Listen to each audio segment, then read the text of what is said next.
हम लोगों ने लास्ट लेक्चर में ये देखा था कि हमारी सपोजिटरी क्या होती है और उसके एडवांटेज, डिसएडवांटेज और ये कितने टाइप की होती है। ओके, तो आज की इस वीडियो में हम बात करेंगे अपना सपोजिटरी बेसिस का, कितने टाइप के सपोजिटरी बेस होते हैं आज हम लोग इस वीडियो में कवर करेंगे। ओके, जैसे कि यहाँ पे आपको दिख रहा होगा कि सपोजिटरी बेसिस, और उसके बाद हम लोग देखते हैं कि ये सपोजिटरी बेसिस जो होते हैं ये कितने टाइप के होते हैं। ओके, अब देखो ये आपको पढ़ना है बी फॉर्म फर्स्ट सेमेस्टर के फार्मास्यूटिक्स सब्जेक्ट में। अब देखो चल रही थी हमारी यूनिट नंबर 4th, तो यूनिट नंबर 4th में इससे पहले के जितने लेक्चर थे ऑलरेडी चैनल पर अपलोड हो गए। अगर आप नहीं देखे हैं तो प्लीज़ वहाँ जाएं, आप डिस्क्रिप्शन बॉक्स में वहाँ पे इसकी अलग प्लेलिस्ट पड़ी हुई है, वहाँ से आप चेकआउट कर सकते हैं टोटल वीडियो। अब देखो यहाँ पे हम लोग सपोजिटरी देख ली, इसका डिफिनीशन, टाइप, एडवांटेज, डिसएडवांटेज सारी चीज़ें हम लोग ने देख लिया है। आज इस वीडियो में हम देखेंगे कि सपोजिटरी में जो बेस यूज होता है वो कितने टाइप का होता है। ओके, यही वाली टॉपिक आज हम इस पूरी वीडियो में कवर करेंगे। देखने में तो छोटी लग रही है बट इसके अंदर कंटेंट जो है भर भर के पड़े हुए हैं कंटेंट। ओके, अब यही आज हम अपने इस पूरे वीडियो में क्लियर कर लेते हैं। तो वीडियो के स्टार्ट होने सबसे पहले आप सभी का स्वागत है अपने यूट्यूब चैनल यस फार्मा में। ओके, अब देखो ये सपोजिटरी बेसिस क्या होता है। जैसा कि आप सभी ने डोजेज फॉर्म जरूर पढ़ा होगा, तो उसमें हमारा प्रेजेंट होता है, एक हमारा होता है एपीआई और एक होता है हमारा एक्सिपिएंट। ठीक है, जब दोनों मिक्स होते हैं तो हमारा कोई एक डोजेस फॉर्म बनता है, मीन्स क्या है, मेडिसिन बनती है ना। अब देखो इसमें हम लोग बेसेज में क्या पढ़ेंगे, ये जो हमारे सपोजिटरी बेस होता है ये कह सकते हो तो एक टाइप का एक्सिपिएंट होता है जो हमारे सपोजिटरी को बनाने में यूज होता है। ठीक है, जो हमारा एक्सिपिएंट है ये बेस होगा। इससे पहले कि हम लोग एक्सिपिएंट में अपना ये कलरिंग एजेंट, व्हीकल, ये सब मतलब ये फ्लेवरिंग एजेंट ये सब यूज कर रहे थे ना, लेकिन बेसिकली हम लोग सपोजिटरी में क्या करते हैं, एक हमारा स्पेशल टाइप का बेसेस होते हैं जो हमने सपोजिटरी बनाते समय इन बेसेज का यूज करते हैं अपने एपीआई के साथ। अब देखो ये क्या होते हैं, दीज आर दोज एक्सिपिएंट, ये भी क्या है, ऐसे एक्सिपिएंट होते हैं, या कह सकते हो ये भी क्या है, एक एक्सिपिएंट के टाइप होते हैं जिसका use, which are use in the manufacturing of suppository, जिसका यूज हम लोग क्या करते हैं सपोजिटरी के मैन्युफैक्चरिंग मीन सपोजिटरी को बनाने में हम लोग यूज करते हैं। और आप सभी को पता होगा कि सपोजिटरी क्या होती है। अगर आपको नहीं भी पता है तो प्रीवियस लेक्चर आप चेकआउट कर सकते हो, वहां पे डिस्क्रिप्शन बॉक्स में आपको मिल जाएगी। These are the major part of suppository, और देखो ये जो हमारे बेसेज होते हैं ना, ये हमारे सपोजिटरी का मेजर पार्ट होते हैं। और ये मेजर पार्ट क्यों कहा गया है, विदाउट बेसेज, ठीक है, बिना बेस के आप सपोजिटरी नहीं बना सकोगे। ओके, इसीलिए इसे बोला गया है कि ये हमारे सपोजिटरी का ये मेजर पार्ट होता है जो हमारा बेस होता है। And play major role in maintaining shape and solidity of suppository, जाहिर सी बात है जब ये हमारे सपोजिटरी में मेजर रोल प्ले करेंगे तो सॉरी फ्रेंड्स मेजर पार्ट होंगे और ये अपना जो मेजर रोल भी प्ले करेंगे। और मेजर रोल किसमें प्ले करते हैं, ये सपोजिटरी के शेप को मेंटेन करने में और उसकी सॉलिडिटी को मेंटेन करने में ये हमारे जो बेसेज होते हैं वो मेजर रोल प्ले करते हैं। आई होप आपका यहाँ तक का डाउट क्लियर हुआ होगा। अब देखो, after inserted into body cavity, जब हम लोग अपने सपोजिटरी को अपने बॉडी के अंदर इंसर्ट करवाते हैं तब suppository bases get melted and release medicament which provide effect. उसके बाद क्या होती है, हमारे बॉडी में जब ये जाती है ना, ये सपोजिटरी बेसेज, ठीक है, इसके साथ हमारा एपीआई प्लस बेसेज जब दोनों जाते हैं हमारे बॉडी में, तो ये जो हमारे बेसेज होते हैं ये बेसिकली क्या होते हैं, हमारे बॉडी में मेल्ट हो जाते हैं। मेल्ट मतलब पिघल जाते हैं। अब देखो हमारे बॉडी का टेम्परेचर 237 डिग्री सेंटीग्रेड, ये तो नॉर्मल टेम्परेचर है, ठीक है। तो इसी टेम्परेचर पे ये हमारा जो सपोजिटरी का बेस होता है वो मेल्ट हो जाता है। और उसके बाद जो उसके अंदर सब मेडिकामेंट होते हैं ना, इसके अंदर जो मेडिकामेंट होते हैं, जब ये ऊपर वाली लेयर हट जाएगी, मीन्स जब हमारे बॉडी में गई तो ये ऊपर वाली लेयर क्या है, पिघल गई। तो जब पिघल गई तो इसके अंदर जो मेन हमारा ड्रग था एपीआई, वह धीरे धीरे हमारी पूरी बॉडी में थेरापेटिक इफेक्ट शो करने लगता है। ओके, ये था इस पॉइंट का मतलब।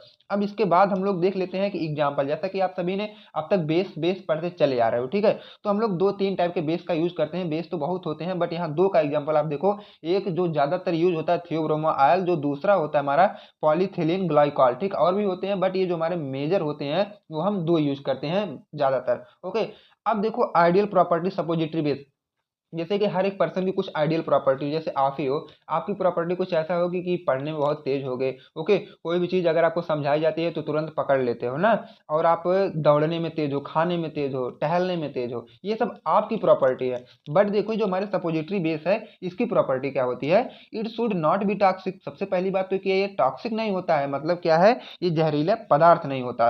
एंड नॉन इरिटेटिंग, और इसका जब आप यूज करोगे तो इसमें कोई इरिटेशन नहीं होगा, जलन वगैरह कुछ नहीं होंगी इसमें। ओके, उसके बाद देखो this base is easily moulded from insertion.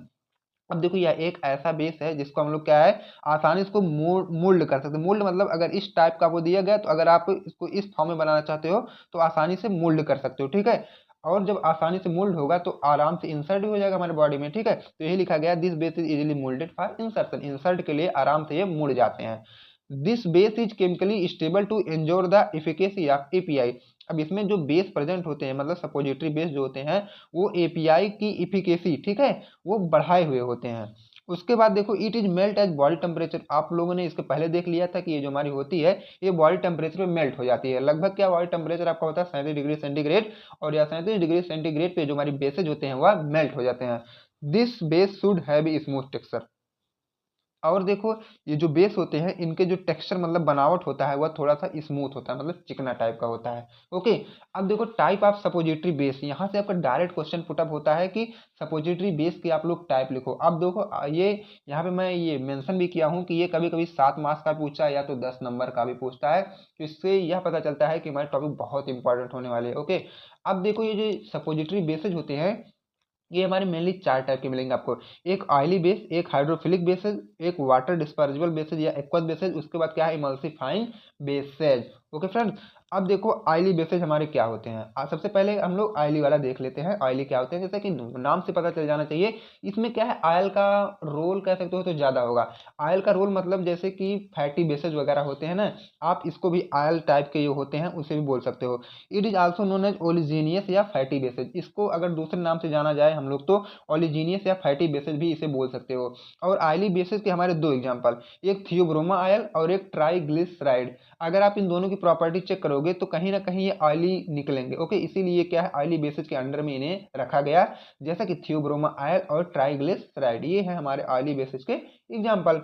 अब देखो ये थियोब्रोमा ऑयल, अब एक एक को हम लोग डिस्कस करेंगे कि थियोब्रोमा ऑयल क्या होता है। अब देखो it is also known as cocoa butter, इसे हम लोग क्या बोलते हैं कोकोआ बटर भी बोल सकते हैं। It is mostly use in formulation of suppository, और ज़्यादातर इसका यूज कहाँ पे होता है सपोजिटरी को बनाने में। फार्मुलेशन मीन्स होता है किसी भी मेडिसिन को बनाना, और ये सपोजिटरी हमारी एक तरह की मेडिसिन होती है, और थियोब्रोमा ऑयल हम सपोजिटरी के फार्मुलेशन में यूज करते हैं। It is white colour and solid form like a butter, और देखोगे अगर इसका कलर तो यह व्हाइट कलर में मिलेगा, और ये हल्का सा सॉलिड फॉर्म में होगा, जैसे कि बटर सभी ने देखा होगा बटर की तरह इसका क्या है फॉर्म होगा, मतलब ये थोड़ा सा सॉलिड फॉर्म में होंगे और कलर इसका थोड़ा व्हाइट होगा। उसके बाद cocoa butter can easily melt in our body, और हमारे बॉडी में ये जो कोकोआ बटर है आसानी से मेल्ट हो जाता है, ठीक, जब हम अपने बॉडी में इसको इंसर्ट करते हैं तो आसानी से यह मेल्ट हो जाता है cocoa butter. It must be store in cool place, इसको हम लोग कहाँ रखते हैं ठंडे जगहों पे रखते हैं, और ड्राई प्लेस मतलब सूखी जगहों पे, और लाइट से हमें इसको बचाना होता है, means protected from light, light से हमें इसको बचाना होता है, और ठंडे जगहों पे रखना होता है, और सूखे स्थान पे इसे रखना होता है। ओके, अब देखो ट्राइग्लिसराइड हमारे क्या होते हैं। ऐसे ट्राइग्लिसराइड भी बिल्कुल आसान है। Triglyceride these are made of the hydrogenated vegetable oil, ये किससे बने होते हैं हाइड्रोजिनेटेड वेजिटेबल ऑयल से ये बने होते हैं। दीज आर सिंथेटिक ट्राइग्लिसराइड, और ये क्या होते हैं synthetic triglyceride means man made triglyceride.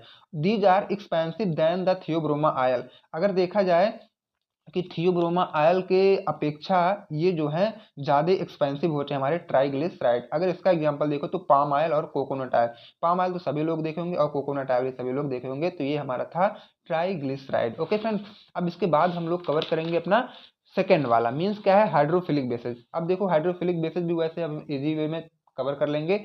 These are water soluble basis, अब देखो हाइड्रोफिलिक मीन्स हाइड्रो मतलब होता है वाटर, फिलिक मतलब होता है लवर, ये वाटर लवर बेसिस होंगे, मतलब क्या है these are water soluble basis, ऐसे बेस जो पानी में भी सॉल्युबल हो जाए मतलब डिजॉल्व हो जाए। And it is further of 2 types, अब देखो वाटर सॉल्युबल जो बेस होते हैं ये 2 टाइप के हुए, ग्लिसरेटेड जिलेटिन और पॉलीइथिलीन ग्लाइकॉल, ठीक है। अब एक एक को हम लोग फिर डीप में देखेंगे। जो हमारे ग्लिसरेटेड जिलेटिन होते हैं ये मिक्सचर होते हैं ग्लिसरीन और वाटर के, it is a mixture of glycerine and water. Second point क्या है, this substance has many properties, क्या है ऐसे सब्सटेंस की बहुत सी प्रॉपर्टी होती हैं that make it A desirable basis for suppository, और किसी भी सपोजिटरी वाले मेडिसिन बनाने में क्या ऐसे बेस हम लोग यूज करते हैं जैसा हमें चाहिए होता है। This base is mainly used for vaginal suppository, अब देखो जहाँ यहाँ मैं बोला ना कि डिजायरेबल थिंग्स बनाने के लिए, अब देखो यहाँ पे हमारी जो डिजायरेबल थी वो वेजाइनल सपोजिटरी अगर आपको बनाना है तो हम लोग ग्लिसरेटेड जिलेटिन का ज़्यादा से ज़्यादा यूज करते हैं। अब देखो it is hygroscopic in nature, अभी जो वर्ड आ गया हाइग्रोस्कोपिक इन नेचर मीन्स जैसा कि अगर आपको दे दिया जाए नमक, नमक या सभी लोगों ने यूरिया जरूर देखा होगा जो हमारे खेतों में पड़ती है हरियाली लाने के लिए, तो यूरिया या नमक मैं दोनों को बात कर रहा हूँ। अगर आप इसे क्या है जमीन पे रख दिए, ठीक है, और इस ऐसी जमीन पे रख रहे हो जहां पूरा खुली जमीन है। मान लो आप लोग अपने घर के मतलब बाहर साइड पे रख दो यूरिया थोड़ी सी, एक दो मुट्ठी।